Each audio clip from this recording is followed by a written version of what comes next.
Postscript. Postscript. We're still eating. Not finished yet, but I just had a thought. And, excuse me, I have to take tartar off my face. I'm going to ask Charles a loaded question here. Charles. Yeah. Charles, give me your unabridged opinion of Fukui. Of Fukui? Yeah, and your life here. Fukui is probably like a lot of places around Japan, but it's totally unlike Tokyo. Although you could probably find a little bit of the spirit of Fukui even in Tokyo.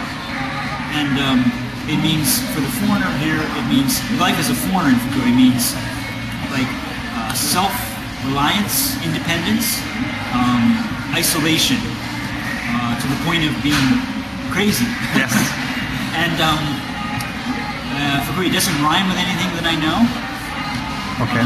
Although you could use it, as a variation of the really bad word Right. in an email. I've seen people do that. Yeah. Anything else about Fukui? Have you enjoyed your time in Fukui? It's like so much of life. If I knew then what I know now, I would never.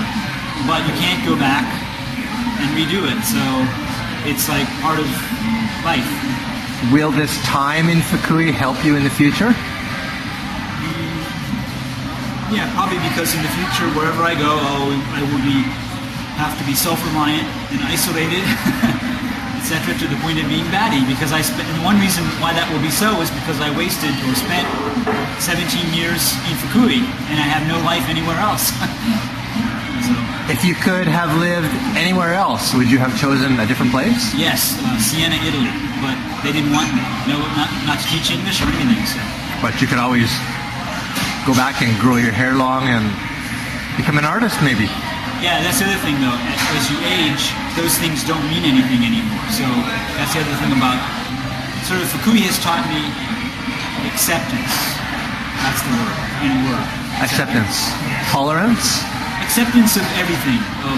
Even though I can get angry about stuff and feel rather intolerant, overall, when I go to sleep at night, that feeling of acceptance. Well, let me just tell you, folks, the stories that Charles and I have had over the last 18 years are amazing. I could probably list so many of them off. For example, Charles gets run over on his bicycle by a lady who's driving a car, and the guy passes her and she gets scared and drives into him. Then there's the other one where he's walking on the sidewalk and a drunk in a car goes up over the curb and tries to run him over, back over him. There are so many interesting stories that Charles has had. Okay, just to give you one indication. Okay, about when I got hit by the bicycle. The guy cut the woman off. She slammed into me. The woman behind her drove past me as I rolled out of the way. And she stopped her car. And I blacked out for a second. But when you black out, you're not quite sure. But it must have been very short because people were still there. I wasn't in the hospital or something. I was lying on the road. And the woman that didn't hit me, but the one behind her, evidently, came back and said, stood right over me, right into my face and said, "Was I the one that hit you?" And pointing like this, like Japanese. And I said, "I don't think so." And she said, "Good." And she got in her car and drove off. And you were stiff and sore for weeks after that, weren't you? Yes. I lay bleeding, and then I got up. And the amazing thing was, that's why they call me Mr. Rubber Band. He bounces back like elastic, whatever. I got on the bike and I finished the ride. And then I don't think you ever rode with me after that. And I didn't ride. Hardly ever rode again. Like a year. Yeah. Then I did only just mostly gentle cycling along the river and stuff like that. And sort of like. Yeah, that was about the end when we stopped doing our mountains and 3-4 mountains on a Saturday and stuff like that. Part of it was that I couldn't spend any time doing the training necessary to go up an 800-meter mountain with Cam. That was a major factor. Like when you get a bit out of shape, then suddenly you're killing yourself to do something on the weekend, and then you can't do anything throughout the week. So part of that was the job and not really being able to manage my time properly. And the other part was we were still believing that we needed tons of carbohydrates to give us energy. That really messed me up. That really messed me up.